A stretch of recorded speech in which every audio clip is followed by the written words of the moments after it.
Comment financer son projet de création de centre auto ou de garage automobile tout en préservant son patrimoine actuel?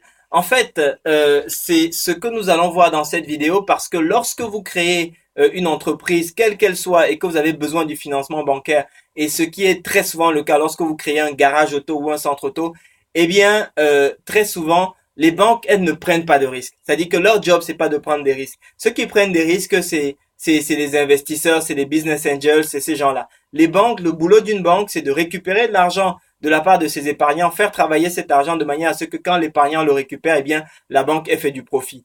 Et donc, la banque ne peut pas se permettre de perdre de l'argent qui lui a été confié par ses épargnants. C'est la raison pour laquelle chaque fois qu'elle va vous prêter de l'argent, eh bien, la banque va vous demander de garantir l'argent qu'elle va vous prêter. C'est la raison pour laquelle elle va, par exemple, prendre un nantissement sur votre fonds de commerce, mais en plus de ce nantissement sur votre fonds de commerce, et sur le fonds de commerce que vous allez créer, c'est-à-dire sur votre entreprise, de façon à ce que si jamais il y a un problème, elle soit en mesure de prendre votre, c'est-à-dire que si jamais vous pouvez pas lui rembourser, qu'elle puisse saisir votre commerce et qu'elle puisse le vendre pour pouvoir se rembourser.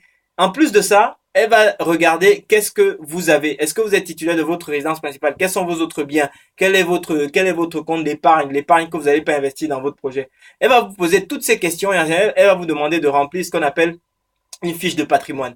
Et elle va vous demander sur la base de ces informations, elle va vous demander de vous porter caution personnelle du prêt qu'elle vous fait. Qu'est-ce que ça veut dire? Ça veut dire que si jamais il y a un problème, elle est en mesure de venir saisir tout ce qui vous appartient, de le vendre pour se rembourser. Vous voyez? Donc les banques, elles ne prennent pas de risques. Et elles ont raison, c'est-à-dire que mettez-vous à la place de l'épargnant. Vous n'aimeriez pas venir voir la banque, lui demander votre épargne et que la banque vous dise non, mais on l'a mis dans le projet de tel qui a capoté et on l'a perdu. Donc c'est tout à fait de bonne guerre. Par contre, vous, c'est aussi votre responsabilité de prendre des dispositions pour ne pas risquer tout le patrimoine que vous avez construit pendant, je sais pas moi, les 5, 10, 15, 20, 25 premières années de votre vie professionnelle. Vous voyez? Donc, concrètement, comment est-ce que vous vous y prenez justement pour mettre à l'abri, par exemple, votre résidence principale, pour mettre à l'abri vos comptes, vos comptes d'assurance vie, vos comptes d'épargne, etc., etc.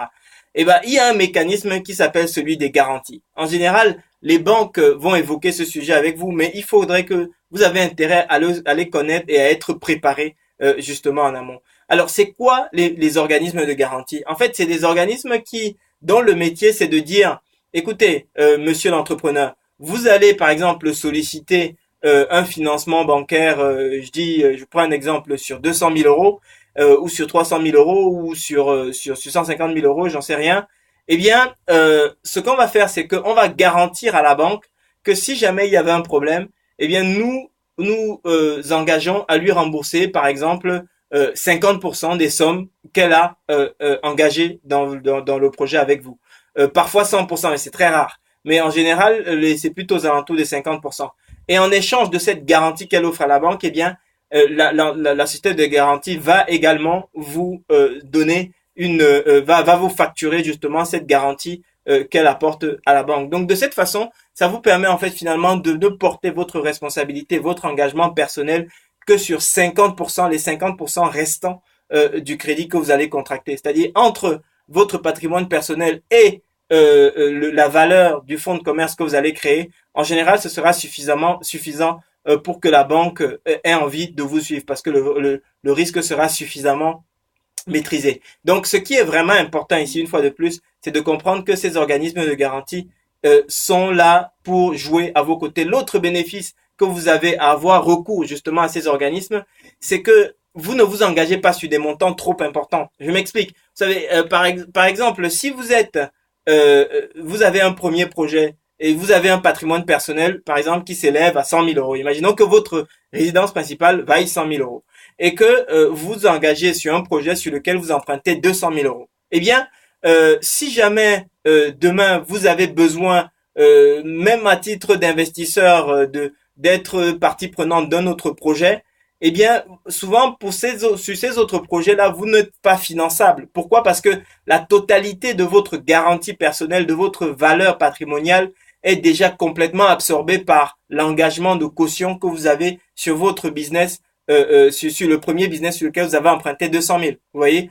Alors que si jamais vous avez un organisme de garantie qui a pris en charge, qui a pris à sa charge, par exemple, 100 000, la moitié du crédit, par exemple 100 000 euros, il ne reste plus que 100 000 de caution, entre guillemets, sur vos épaules. Donc, ce qui veut dire que si vous exploitez, par exemple, pendant 3-4 ans, vous avez remboursé une partie du crédit, du coup, vous avez encore la possibilité de vous porter caution sur de nouveaux projets. C'est la raison pour laquelle vous avez vraiment intérêt à vous assurer que sur les projets sur lesquels vous demandez du financement, eh bien, vous faites appel à un organisme de garantie. Même si c'est un petit coût, ça vous apporte derrière, c'est le prix de la sécurité. Ce qu'il faut vous dire, c'est que c'est le prix de la sécurité et que voilà, ça fait partie des charges du business et c'est à ce prix-là que vous pouvez vous sécuriser pour mettre de côté votre patrimoine personnel et puis deux, vous laisser la possibilité de dégainer sur des projets qui pourraient vous paraître intéressants dans d'autres circonstances. Donc voilà ce que je souhaitais partager avec vous. Écoutez, j'espère que ça vous a un petit peu ouvert les idées ou donné des idées sur ou en tout cas cimenter l'importance de certains outils qui sont à votre disposition. En tout cas, ça fait partie de votre job d'entrepreneur de les connaître, de les intégrer dans votre démarche. Et vous vous apercevez que plus vous connaissez ce type d'outils, plus vous vous rendez compte que c'est pas si facile, c'est pas si difficile que ça de réussir en affaires. Quand on connaît les bons outils et qu'on les actionne au bon moment, finalement, c'est tout à fait possible d'y arriver. Voilà ce que je souhaitais partager avec vous. Ben écoutez, vos réactions sont bienvenues dans le chat. Est-ce que vous avez aimé la vidéo? Est-ce que vous avez pas aimé? Est-ce qu'il y a des sujets sur lesquels j'aurais dû approfondir?